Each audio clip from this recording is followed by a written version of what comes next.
Quick. Дивись, коли ми танцюємо латиноамериканську програму, то наші кроки повинні бути середні, не великі і не маленькі. Коли ми танцюємо європейську програму, у нас наша длина шага повинна бути дуже-дуже длинная. Мы должны, Соня, скользить как можно длиннее, но не наступать.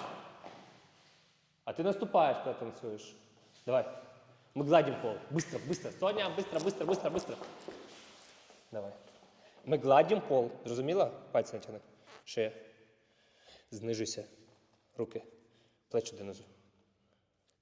Куди дивишся? Ось сюди. І slow. Quick, quick. Slow, slow. Quick, quick. Slow, slow.